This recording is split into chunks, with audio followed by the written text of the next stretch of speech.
वृंदावनामध्ये ज्यांनी खेळक्रीडा केली, कुरुक्षेत्रावरती ज्यांनी विवाह उपदेश दिला,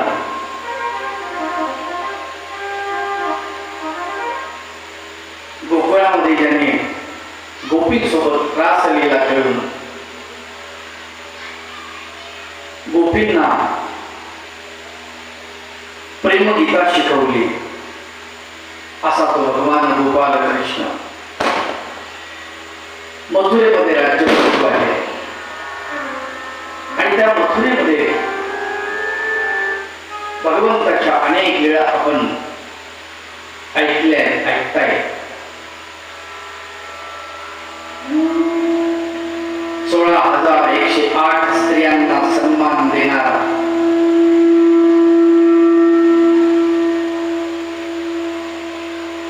मध्य भारत वर्षामध्ये येऊन ज्यांनी राजकारण केलं,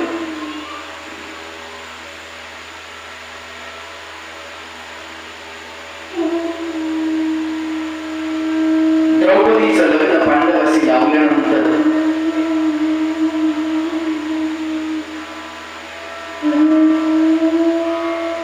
त्यांच्या इंद्रप्रस्थ नगरीमध्ये जेव्हा दुर्योधन आलेला आहे, सगळे पाहुणे निघून गेले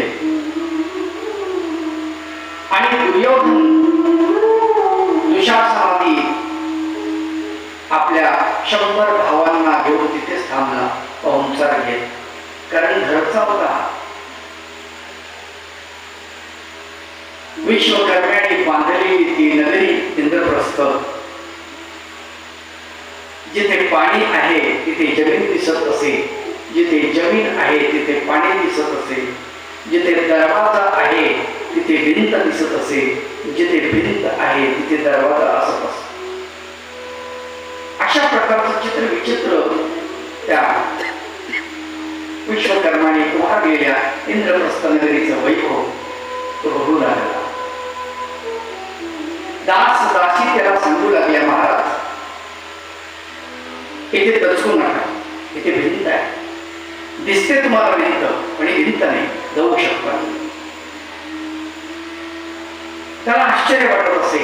जिथे अग्नी दिसतोय खाली, पटकन पाठीमागून कोणीतरी नौकर यायचा, त्याच्याकडून निघून जायचा, त्यावेळेस आहे काहीच नाही, आणि मग त्याच्या मागून जायचं. असं करता करता एकदा एका दरवाजातून त्यांनी प्रवेश केला. पुढे तो जाणार इतक्यात एका दाशीनं त्याला थांबवलं. महाराज थांबा, पुढे पाणी आहे. वडी आहेस का गं? गालीच्या हाथरलेला दिसतोय चांगला आणि मला म्हणतेस पाणी आहे. महाराज पुढे पाणी आहे. तिला बाजूला ढकलून दिलं आणि दुर्योधन पुढे गेला. 2 पावलं जात नाही तर तो त्या गालीच्या वरती पाय ठेवल्या ठेवल्या हौदामध्ये पडला.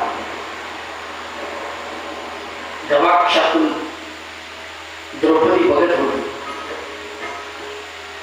द्रौपदी याच्याकडे बघून हसली आणि म्हणाली, अंधे का पुत्र अंगाई होता.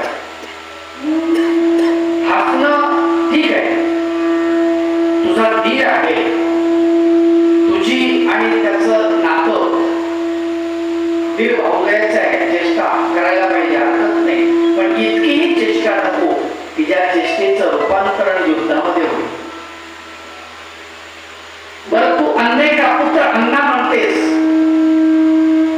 त्यावेळेला तुझ्या हे लक्षात येत नाही की तू फक्त वीराला बोलत नाही, वीराची चेष्टा करत नाहीस, तू सासऱ्याचा अपमान करतेस. अंधे का पुत्र अंगाई होता आहे म्हणजे तू धृतराष्ट्राला बोललीस. कृष्णाची बहिणी झाली म्हणून काय झालं? चूक तर तू केलीस ना. त्या चुकीची परिणिती म्हणून पुढे सगळं ताट वाढवून ठेवलेलं आहे. त्याला प्रचंड अपमान वाटला. तो अपमान घेऊनच आपल्या हस्तिनापूर नगरामध्ये आला आणि बापाला सांगितलं की आपल्याला दिग्विजय करायचा आहे. भीष्माने सांगितलं, दिग्विजय असं करता येत नाही, आत्ताच दिग्विजय झालेला आहे आणि तुझ्या चुलत भावाने केलाय पांडवांनी, आणि आता लगेच तू दिग्विजय करतोस. लोकांनी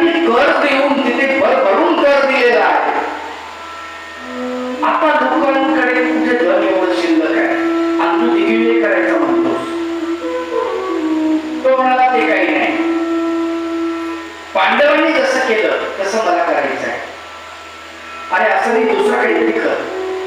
शेवटी सल्ला मसलत करून दुसरं एक यज्ञ करायचं ठरवलं आणि त्या यज्ञामध्ये यांना आवाहन केलं पांडवांना.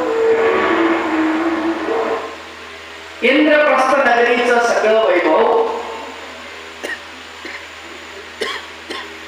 युधिष्ठिराला प्राप्त करून दिल्यानंतर भगवंत मात्र द्वारकेमध्ये गेले विश्रांती करतायत आणि इकून दुर्योधनाकडून शकुनी मामाच्या माध्यमातून निरोप आला की तुम्हाला हस्तिनापूरला यायचं आहे.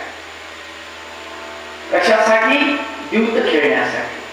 अरे हो बाबा, युद्धाचं निमंत्रण माणसाने त्या काळामध्ये पद्धत अशी होती. युद्ध आणि युद्ध याला कुठलाही राजा नाकारू शकत नव्हता.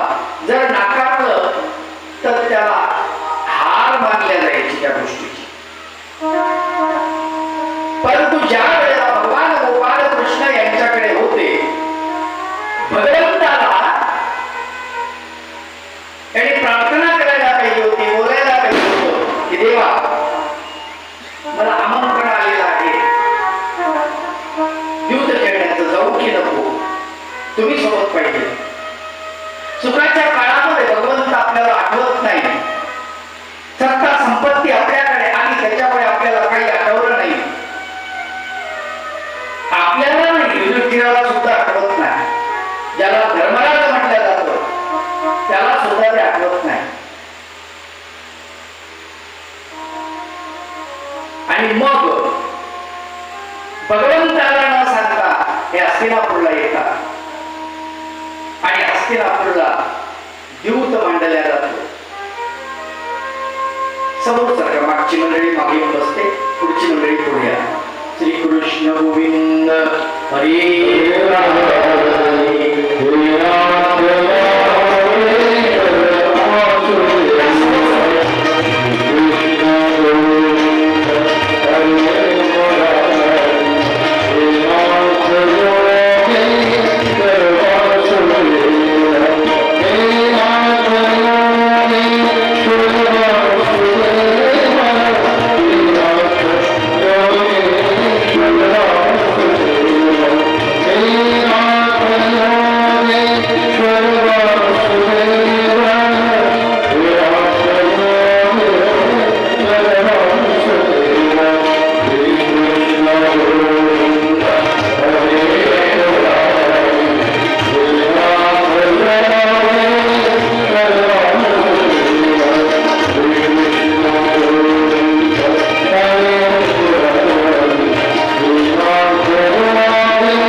की संकटाला वाट मोकळी झाली.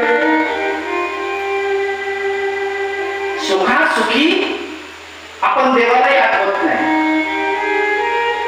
पांडवांवरती दुःखाचा पहाड कोसळला आणि मग पांडव देवाचा दावा करतात. बरं, द्रौपदीने आठवण काढलेली की कृष्ण भगवंताला घेऊन सोबत चला. कोणतीही आठवण काढली नाही. युधिष्ठिराने नाही, अर्जुनाने नाही, भीमाने नाही, नकुलाने नाही, सहदेवा कुणीच नाही, कुणीच नाही, कुणीच नाही. अरे, तुमच्या सुखदुःखामध्ये तो सहभागी आहे. तुमच्या घरी येऊन तुमच्या घरच्या पाहुण्यांच्या पातळवाड्यावर उचलतो. संकटात तुम्हाला साथ देतो. ज्याने खांडवन उठवलं आणि इंद्रप्रस्थ नगरीला जागा निर्माण करून दिली. ज्या नगरीच्या बांधकामामध्ये ज्याचा मुलाचा वाटा आहे अशा विश्वकर्म्याला आदेश श्रीकृष्णाने दिला. आणि इकडे तुम्हाला नातेवाईकांनी बोलवलं आणि इकडे तुम्ही कृष्णाला विसरला. आपले असंच बघा, लग्न समारंभामध्ये आपण देवाला विसरत असतो. तिथे आपल्या डोक्यामध्ये विहीनबाई असते, केव्हाही असतो. साला, मेवणा, मेवणी, पाहुणे, रावळे अनेक नाते संबंध. तिथे आपण भगवंताला विसरतो. आणि जिथे जिथे आपण भगवंताला विसरतो तिथे तिथे संकटाची फळी निर्माण होत असते. हे लक्षात ठेवा.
असं वाटतं सगळं आपण करतो.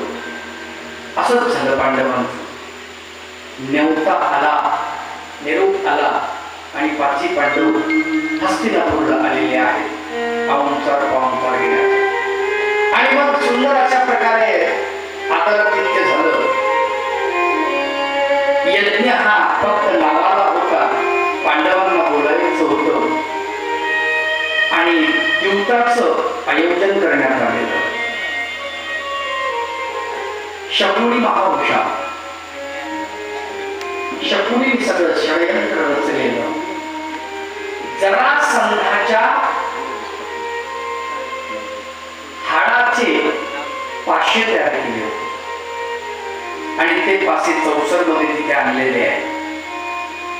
भीमाला बघितले की ते घाबरायचे, ते पासे उलटे तिलटे पडायचे. कसे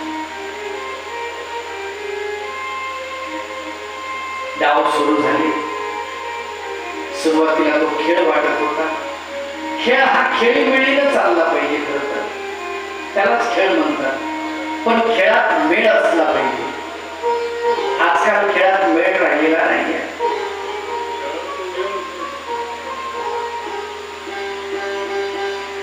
खेळानं खेळ खंडोबा जर आपला करून टाकला तर मग काय करायचं?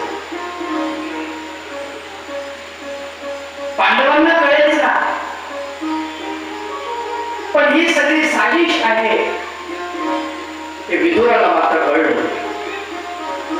विदुराने हात जोडले. महाराज, धृतराष्ट्राला म्हणतो, महाराज माफ करा, हे बंद करा, हे चांगलं नाही आहे.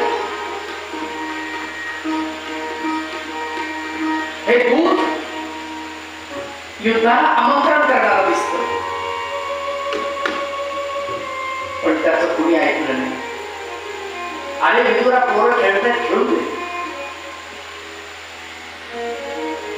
सुरुवातीला वातावरण खेळीमेळीचं होतं. 200-400 रुपये लावलेले.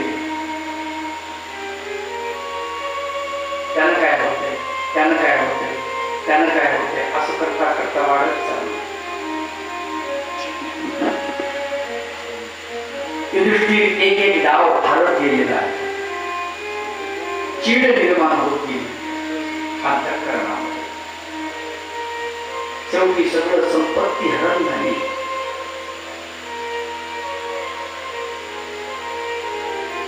सगळं सैन्य तो हरला. इंद्रप्रस्थ नगरी होती सुंदर बांधलेली, कृष्ण भगवंताच्या कृपा प्रसादाने बांधून मिळालेली, ती पण हरला. आता अंगावरची वस्त्र अलंकार ही सुद्धा काढून ठेवली, ती पण हरला.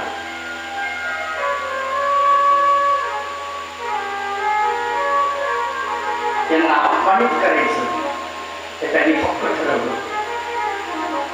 म्हणजे स्वतः डावावरती तुम्ही लावा 5 जणांना, तुम्ही जिंकलात तर सगळी संपत्ती तुम्हाला वापस करून देऊ. इंद्रप्रस्थाचं राज्य, हत्ती, घोडे, सैनिक सगळं परत करू. आणि हरला तर तुम्ही आमच्या दास होणार.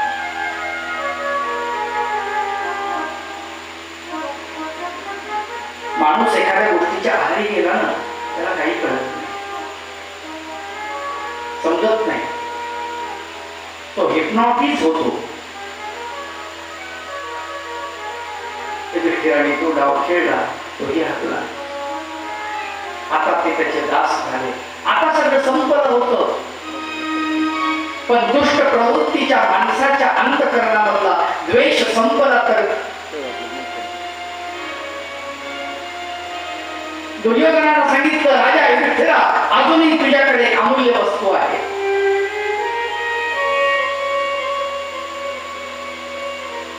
तो म्हणाला, आता मी तर तुमचा दास झालो, आता माझ्याकडे काय आहे? म्हटले तुम्ही द्रौपदी, बघ, हा डाव जर जिंकलास तुझं राज्य तुला परत मिळेल, दास्यत्वातून मुक्ती होईल, राज्य भेटेल, नोकर चाकर सगळं सगळं परत भेटेल. एकच डाव. शेवटी त्यांनी तोही डाव मांडला आणि युधिष्ठिर तो डाव.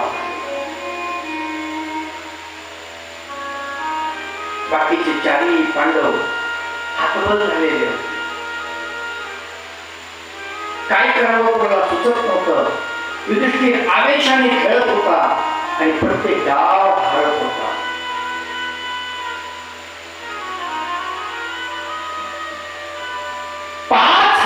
वर्षापूर्वी या भारतामध्ये अशी एक घटना घडलेली आहे की ती घटना जगातला कुठलाच विचारवंत त्या घटनेला नाकारू शकत नाही आणि त्याचा जबाब आपल्याला द्यावा लागणार. 5,000 वर्षापूर्वीच्या एका सज्जन माणसानं आपल्या स्वतःच्या पत्नीला नावावरती लावलं. ही सगळ्यात लांछनास्पद गोष्ट आहे.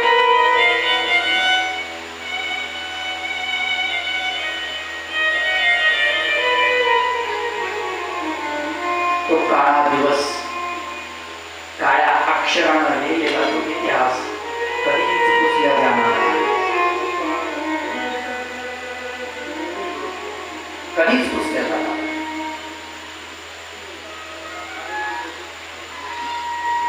तो ही डाव पोहरलेला आहे.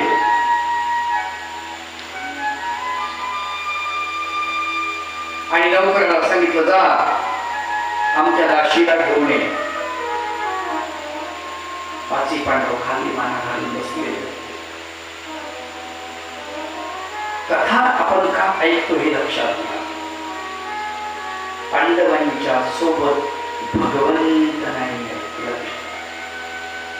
सगळ्यात मोठी चूक त्यांची कोणती झाली आहे की ते भगवंताला विसरले म्हणून एवढं मोठं संकट आलं.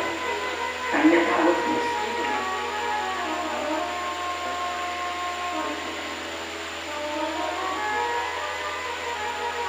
आतमध्ये नोकराला ताई साहेब तुम्हाला बाहेर बोलतो. अरे मी रजस्वाला आहे, मी एकवस्त्र आहे, मी स्त्री धर्मामध्ये आहे. अशा अवस्थेत मी आज दरबारात कशी येऊ शकतो? सांग काढून तुझ्या राजाला. लवकर आला. खाली मान घालून त्यांनी सांगितलं महाराज द्रौपदीबाई एक वस्त्र आहे, त्या रजस्वाला आहे, स्त्री धर्मामध्ये आहे, काही होऊ शकत नाही. या निर्लज्ज माणसानं काय म्हणावं ते महाभारतामध्ये त्याचं वर्णन आलेलं आहे. एक वस्त्रो वा विवस्त्रो वा. तो म्हणतो एक वस्त्र असो की विवस्त्र असो तिला घेऊन ये.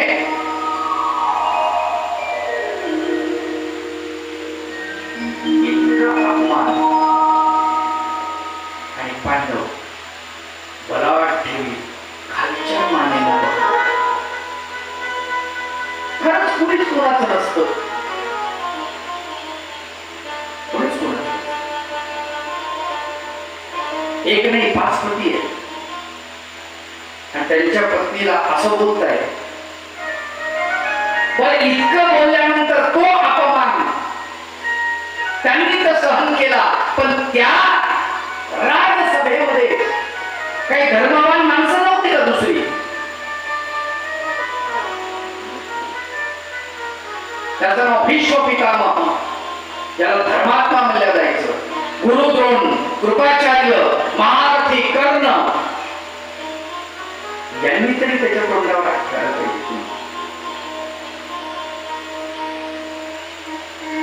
सगळे शांत.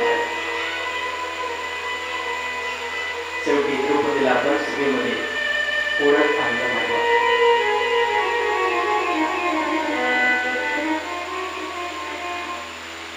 भगवंताचा ती धावा करते. देवा प्रभू राया, अरे कुठे गुंतलास रे बाबा?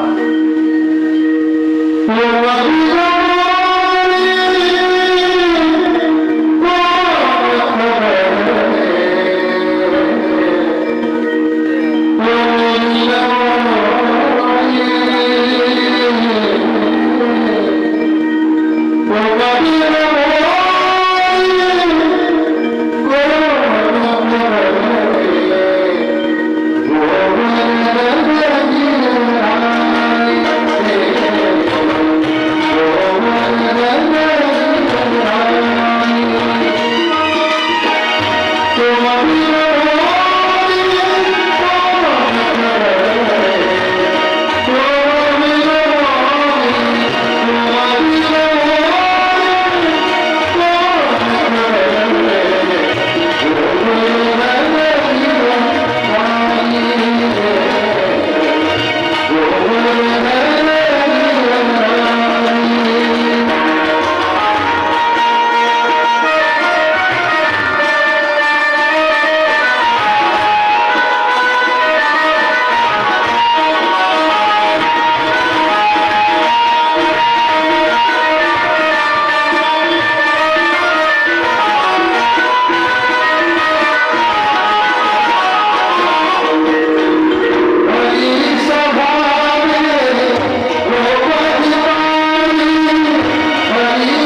सुमतीनं मोरी कोण खबरले, कोण मला विचारणार? कोणीच नाही. कारण ती प्रत्येकाकडे जाते आणि हात जोडून विनंती करते, पितामह सांगा, माझा निवाडा करा. या भर सभेमध्ये तुमच्या कुलवधूला या ठिकाणी तिचं वस्त्र हरण केलं जातं, तिचा अपमान केला जातो, हे तुमच्या उघड्या डोळ्यांनी तुम्ही पाहू शकता.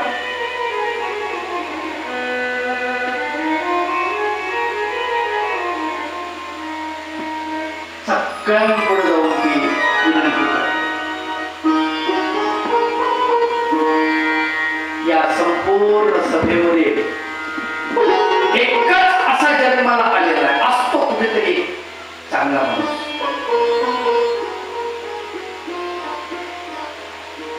या 100 विषयल्या नागामध्ये एक चांगला होता, त्याचं नाव विकर्ण. त्याने सांगितलं, तुम्ही फार वाईट करता, चांगलं करत नाही. अरे बापरे, तुला काय कळतंय? मोठ्या भावाच्या पाठीमागे तू राहायचं तर तू असा विरोधामध्ये बोलतोस. त्यानं सांगितलं नाही, हे सगळे नासाचे लक्षण आहे. बुद्धीचे पाय डोहाकडे, तुमचा नाश होण्याच्या मार्गावर आहे अशी चिन्ह मला दिसत आहे. एका कुलवधूचा तुम्ही अपमान करताय, हे चांगली गोष्ट नाही. भर सभेमध्ये भारतवर्ष तुम्हाला कधीच माफ करणार नाही, एवढं लक्षात ठेवा. जेव्हा जेव्हा इतिहासाची पानं उलगडल्या जातील, तेव्हा तेव्हा तुम्हाला शिव्या घातल्या जातील, लक्षात ठेवा. कोणीच तुम्हाला चांगलं म्हणणार नाही. जितक्या वेळेस महाभारताचं वाचन होईल, भागवताचं वाचन होईल, तितक्या वेळेस लोक तुम्हाला शिव्या देतील, तितक्या वेळेस तुमच्या पापाचा पाळा वाचण्यात जाईल. तुम्ही तर मेले असणार, पण तुमचं पाप मात्र तुमच्या डोक्यावरती जिवंत असून तुमच्या भोवती ते घोंगावत असणार हजारो करोडो वर्ष. आणि त्याने सभेचा त्याग केला. द्रौपदीला म्हटलं, कुणीतरी आपल्याला सहारा देईल, कुणाकडे तरी अर्चना करावी, कुणाकडे तरी स्वतः वस्त्र सावरण्याचा खूप प्रयत्न केला, पण अबला काय करणार? भगवंताचा धावा करावा. आता कोणीच नाही. किती वेळा झाली माहितीये? भगवंत दातामध्ये बदल भरलेला हात जोडले आणि तोंड उघडलं, हे प्रभो, तुझ्या द्रौपदीची लाज आता तूच राखू शकतो. असं म्हणण्यासाठी देवाला हात जोडून तोंड उघडलं. दातातला पदर हातोटीच्या खाली येण्याच्या आतमध्ये भगवंत आलं. किती वेळात आली? दातातला पदर हातोटीच्या खाली येण्याच्या आतमध्ये कमीत कमी 1 ते 1.5 इंच पदर खाली येईपर्यंत इतक्या वेळात आले. किती वेळ लागतो देवाला यायला? काही वेळ लागते. अर्धा हात जर आपण देवाला दिले, देव येतो आणि भगवंत आहे. त्याचं वर्णन फार सुंदर करतात की भगवंत आले येण्याच्या अगोदर चाहूल कशी लागली भगवंत आले याची. एक एक वस्त्र आलेले, तो वस्त्राचा ढीग पडलेला आहे. म्हणले ओळीचं वस्त्र. दुशासनाला गिरीला हात घातला आणि वस्त्र जसं ओढायला सुरुवात केली, तुम्हाला सांगतो, छापीव चित्रंबळीचे लांबरुंद देखा सपुन्याचे, छापीव चित्रंबळीचे लांबरुंद देखा सपुन्याचे, गाडे करडे काले गावचे, वयपदरीचे धनवरीचे, हिंदूचे हिरवेगार अहमदाबादचे पौष कुमार, शेरा कावडी काश्मीरीचा उद्वेगार दैवदराचा, एका भूमी एक समाई, कृष्ण नेसवी बहुचतुराई, सोडविता मुख दारुणाई.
थकून गेला, खाली बसला.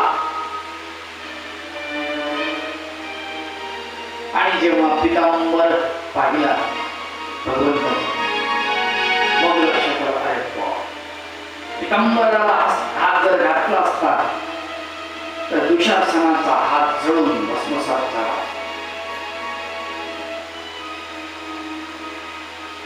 तुम्हाला सांगतो, भाऊ असावा कृष्णासारखा. भगवान गोपाळ कृष्ण द्रौपदीची लाज राखतात आणि तिथे ठरलं जातं की 5 पांडवांना आता वनवासाला जायचं.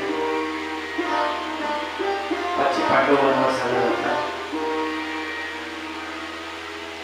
12 वर्षाचा वनवास आणि 1 वर्ष अज्ञातवास. 12 वर्षाच्या वनवासामध्ये आता मात्र भगवंताला विसरत नाही. का? आता दुःखच दुःख आहे. काही लोकांचा प्रश्न आहे किंवा असं का पांडव तर देवाचे भक्त आहेत, त्यांना दुःख का? भागवतामध्ये सुंदर ओवी आली. यशानुग्रहमिच्छामि तस्य वित्तं हराम्यहम्. ज्याच्यावर माझा अनुग्रह व्हावा अशी माझी इच्छा आहे, भगवंत म्हणतात. तस्य म्हणजे त्याचे वित्त हराम्यहम्, त्याची संपत्ती हरण करतो गेले. देवाचा अनुग्रह व्हावा अशी देवाची इच्छा आहे. ज्याच्यावर अनुग्रह व्हावा त्याला भगवंत काय म्हणतात? त्याला चिरपूजन करतो म्हणतात. तस्य वित्तं हराम्यहम्, त्याची संपत्ती हरण करतो. तरी तो माझ्याकडे येत नसेल, मग आपदा शोक, त्याला आपदा, त्याच्यावर आपदा म्हणतो म्हणजे तेवढ्याने माझ्याकडे येत नसेल. शोक, त्याला शोक करायला होतो, जवळचं दुचकतं त्याचं कोणतरी. एवढ्याने माझ्याकडे येत नसेल. कष्टांच, त्याला कष्ट देतो म्हटले मी, तरी माझ्याकडे येत नसेल. तस्य दुःखं पदे पदे, पावला पावलावरती त्याला दुःख देतो. का?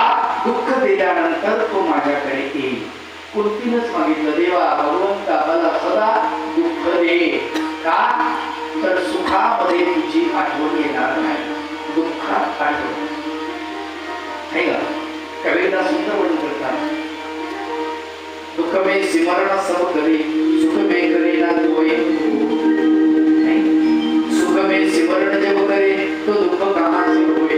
दुःख होईल का? सुखात जर आपण स्मरण केलं भगवंताचं नाही होणार. मोठी दुःख मागितलं आणि मग पांडवांना प्रचंड दुःख. आता मात्र ते भगवंताला विसरत नाही.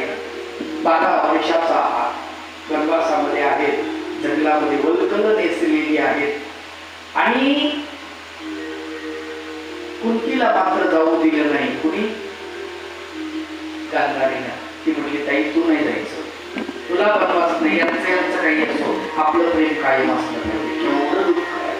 आपली लेकरं जंगलामध्ये आहेत, म्हणजे जाऊनचे लेकर राज्यगादावर बसलेले, जाऊनच्या लेकरांनी आपल्या लेकराला हरवलं, राज्य हस्तगत केलं, फसवून आपल्या सुनेला लांछनास्पद म्हणजे वागणूक दिली आणि तरी सुद्धा त्यांच्याच हाताखाली राहायचं वृत्ती, ती तिला अवघड झालं असेल. राणी कारण साक्षात घातली, तू माझी बहीण आहेस, तू जायचं नाही. आणि कुंती तिथेच. 5 पांडव आणि 7 द्रौपदी हे मात्र जंगलात गेले. आता जंगलामध्ये झाडाची फळं खायची, काहीतरी आपलं दिवसा पाला खायचा, काही खायचं, जेवण वगैरे काय मिळणार, कुठून मिळणार. त्यांचे हाल बघितले नाही भगवंतांनी. भगवंताला वाटलं की एक बरी गोष्ट नाही, म्हणून त्यांनी सूर्याकडून त्यांना थाळी आणून दिली. काय आणून दिली? थाळी.